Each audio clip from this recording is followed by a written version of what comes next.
요즘 AI 얘기 정말 많이 하죠. 근데 이 AI 혁명 뒤에 사실은 보이지 않는 어마어마한 비용이 숨어 있다는 사실 알고 계셨나요?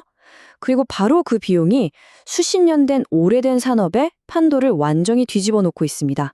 자, 오늘 그 이야기를 한번 깊게 파고들어 보겠습니다. 자, 그럼 좀 뜬금없어 보이는 질문 하나 드려볼게요. 우리가 매일같이 쓰는 그 편리한 AI랑 저 멀리 있는 거대한 원자력 발전소랑 대체 무슨 상관이 있을까요?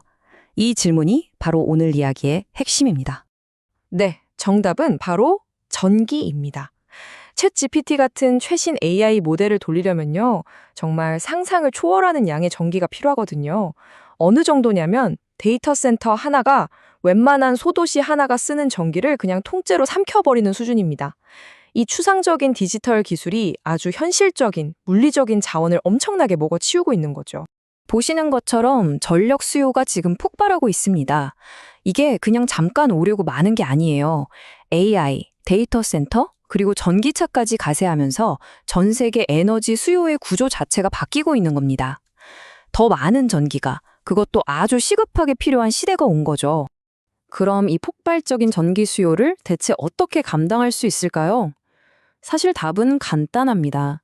지금 우리가 쓰고 있는 낡은 인프라로는 어림도 없어요. 완전히 새로운, 훨씬 더 강력한 전력망이 필요해진 겁니다.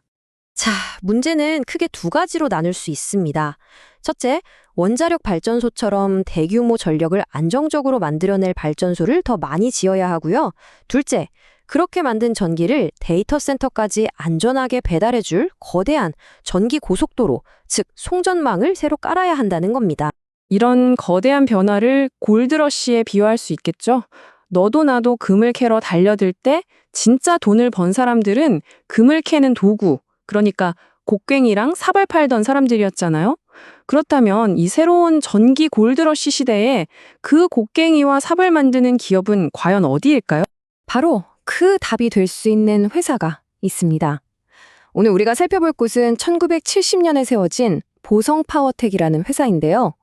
반세기가 넘도록 한국의 전력 인프라를 만들어 온 이 회사가 갑자기 미래 기술 트렌드의 가장 중요한 주인공 중 하나로 떠오르고 있습니다. 이 회사가 정말 흥미로운 지점이 뭐냐면요. 사업 구조를 딱 뜯어보면 우리가 앞에서 얘기했던 두 가지 과제, 즉 전력 생산과 공급에 완벽하게 들어맞는다는 거예요. 발전소의 뼈대를 만드는 발전소 철골, 전기를 운반하는 고속도로인 송전 철탑, 그리고 그 전력망의 안전을 지키는 중전기기까지, 전기가 만들어져서 우리에게 오기까지 모든 과정에 다 관여하고 있는 거죠. 여기서 잠깐 중요한 개념 하나만 짚고 넘어갈게요. 바로 경제적 해자라는 건데요. 옛날에 성 주위에 강이나 못을 파서 적이 쉽게 쳐들어오지 못하게 막았잖아요. 그것처럼 다른 회사들이 쉽게 넘볼 수 없는 아주 강력한 경쟁 우위를 뜻하는 말입니다. 보성파워텍의 해자는 바로 이겁니다. 특히 저 KPIX-N이라는 인증의 핵심인데요. 이게 뭐냐면 원자력 발전소 건설에 필요한 부품을 만들 수 있다는 아주 극소수의 기업만 가진 특별 자격증 같은 거예요. 새로운 회사가 이 시장에 들어오려면 인증받는 데만 휘년이 걸리고 돈도 어마어마하게 들기 때문에 사실상 과점적인 지위를 누리고 있는 거죠.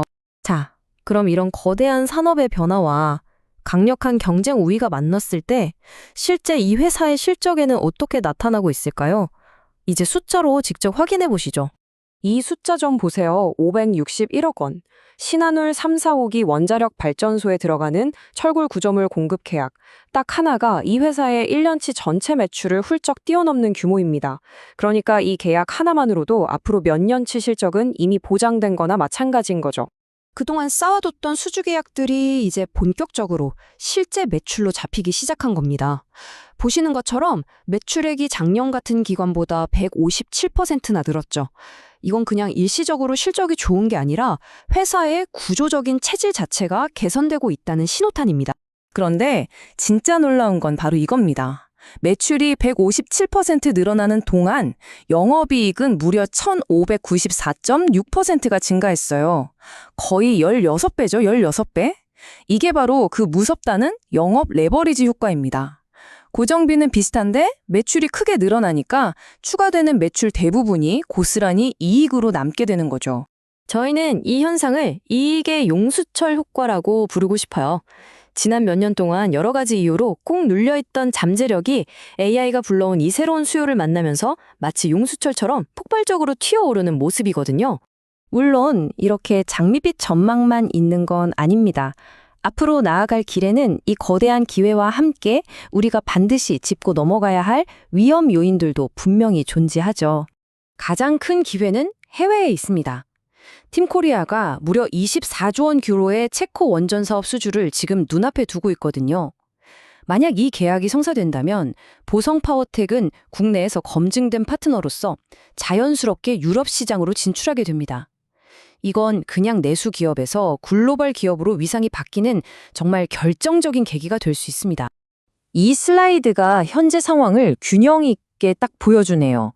AI가 이끄는 강력한 수요와 높은 진입 장벽이라는 순풍이 불고 있지만 동시에 원자재 가격 변동이나 정부 정책의 변화, 그리고 건설 프로젝트 지연 같은 현실적인 역풍도 존재합니다. 이 두 힘 사이에서 어떻게 항해하느냐가 이 회사의 미래를 결정하겠죠.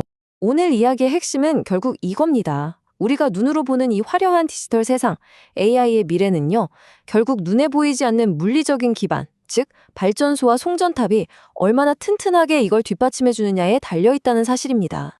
마지막으로 이 질문을 던져봅니다. AI와 데이터에 대한 인류의 갈증이 앞으로도 계속 커진다면 우리가 미처 생각하지 못했던 또 다른 전통 산업들 중에서 이처럼 거대한 변화의 중심에 서게 돼 다음 주자는 과연 누가 될까요?